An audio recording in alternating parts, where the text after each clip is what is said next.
Good afternoon or good evening, fellow Toastmasters and guests. You'll get with us one moment. You'll be an impromptu, I know it.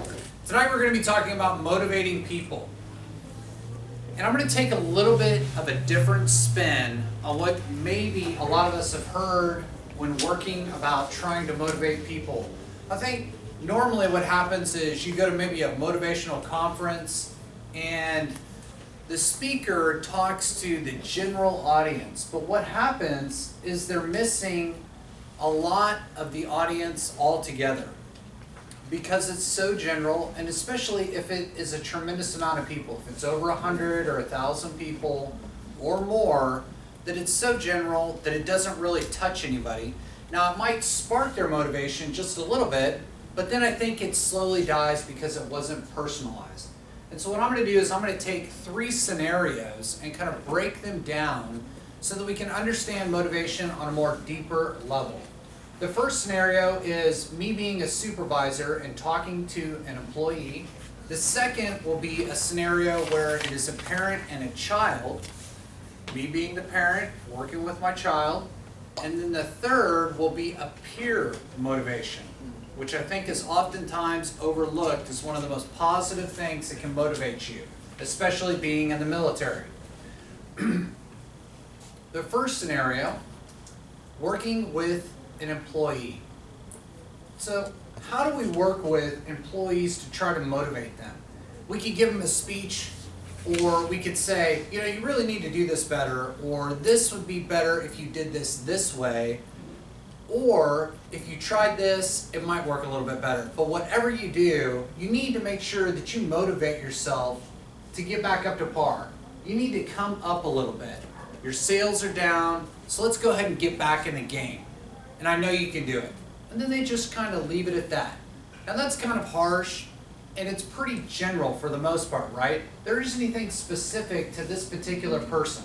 Well, let's say this person that I'm speaking to is John, and we're having a one-on-one. Now we'll take a step back and we'll do it a different way. We're going to listen. And by listening, we're going to create a more sincere connection with John so that I know his triggers and what's really going on with him so that I can motivate him properly. Being general to him isn't going to work. It's probably going to make him feel worse, and he's probably going to do worse, and his overall performance is going to sink down. So we're having a one-on-one conversation, and I ask John, so tell me what's going on. What's going on in your life? And I lower my voice a little, and we get one-on-one. Maybe we're even sitting side by side having a coffee. It doesn't have to be in a formal setting. And he tells me, you know, one of the reasons I've been having a difficult time is last month I almost couldn't pay the rent. We just got by. I'm listening. And I'm really concerned about my daughter because we almost ran out of diapers as well. And the hardest thing is we're very close to running out of food. Now with me listening, John is pouring out his heart. He's telling me what is really going on and why his performance is lacking at his job. The reason is because he is thinking about his family life at home. And it's overriding everything else to where he can't focus. Now John is in a sales job, and my suggestion to him is to be more direct and work with those particular triggers. And it might be in the same setting. We could be side by side, it could be very informal, it could be over coffee, we could be leaning over a bar. Hey, I know that what you're working for and why you're here every day and why you show up. You're trying to put a roof over their heads. You're trying to make sure that your kids are fed and that your little girl has diapers. And I can tell you this, that when you come to work, if you're thinking about those kind of things, and you're trying to close a sale, the customer on the other side is probably going to know that you're distracted. And it's very hard to separate the two. I understand that. But if you focus on work and putting everything into that, it may solve the problem that you're having at home. Now this is an unlikely way to motivate, right? Normally you come out and you gotta go bang, and I'm gonna motivate you and lift you up. But these are the type of things that John needs to hear, let's say, for example's sake. And then I follow it up with, I know you can do it, I've seen you do it before, your performance has been stellar before. This is just a small hiccup in your life. Don't worry about it. Do not let it drag you down. You can make this happen. Let me know if there's anything I can do. Okay? First scenario, listening. Number 2, we have a parent-child scenario. I'm the father, my daughter.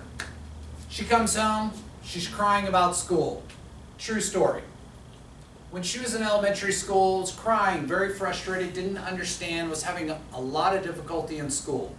She'd tell me, I don't know how to spell, I can't really work this, I can't remember this, I'm having trouble with multiplication tables, I don't understand what the teachers are asking me, a whole slew of stuff.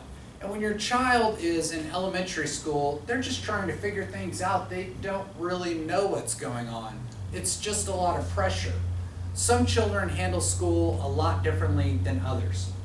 Now, how do we motivate, or how did I motivate her?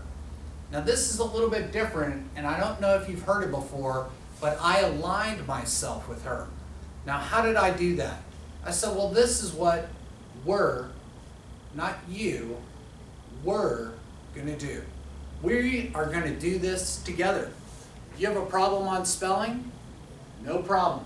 We'll work on those words. You sit down at the table, and you work on spelling, and Dad is going to sit down right next to you, and I'm going to work on words that I don't know how to spell.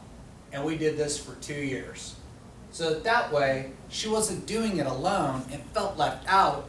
All of a sudden, she felt aligned because we were doing it together. She had the problems at school. I called the teacher. I set a meeting. So that when I dropped her off, it was like, we got the spelling right? Check. We've been working on the multiplication. Check. I'm going to meet with the teacher. Check. She goes into school feeling more empowered and lifted up and is ready to go back in there instead of maybe just more kind of like another day of I don't know what's going on. And although kids are probably not thinking that elaborate at that age, but that's kind of what's going on with them, is they're really unsure and they're just like, great, I'm going to go back to this place and I don't really know and I'm just going to go try to do whatever. But she all of a sudden feels aligned with me because we are in it together. And when we are in it together, be it a parent and child scenario, be it an adult and an adult, a team member, when they know that you're doing it together, is a positive way to be able to motivate people to the next stage, to help lift them up. So our third scenario is the peer motivation.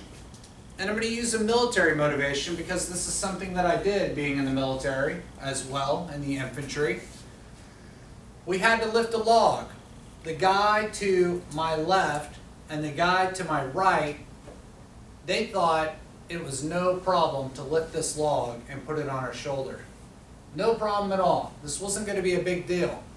I'm thinking in my mind, I can't, there's no way, I can't believe we are going to lift this log.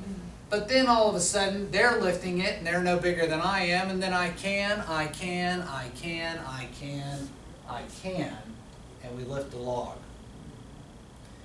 The difference here is that I'm motivated by what people are doing in action right next to me. If they are far away and they come back and tell me the story, doesn't matter. It is not the same thing. You are all of a sudden moved to a different state when you move from I can't to I can. But the only way to get there is by having people that look like you, have similar physical attributes like you, or maybe educational levels. But in this scenario, per the military and lifting a log, I was thinking that I can't, and then all of a sudden, I didn't want to let them down, and I was motivated to change instantaneously, and it moved to I can, I can, I can. What happens here is the next day, and the day after that, and the following days, is I see a scenario again that I would have thought I can't. It's impossible. But I would say I can every single time. Because we would run into things every day in the military, and I was like, you're thinking, how are we going to accomplish this? I have no idea, but we're going to do it no matter what. If it takes us all day and all night. But before that, I wasn't motivated internally. And the internal motivation came from my peers. These are three different ways to think about motivation. A lot of times, as I said at the beginning, it's so general it doesn't really touch anybody. So how do you actually motivate somebody?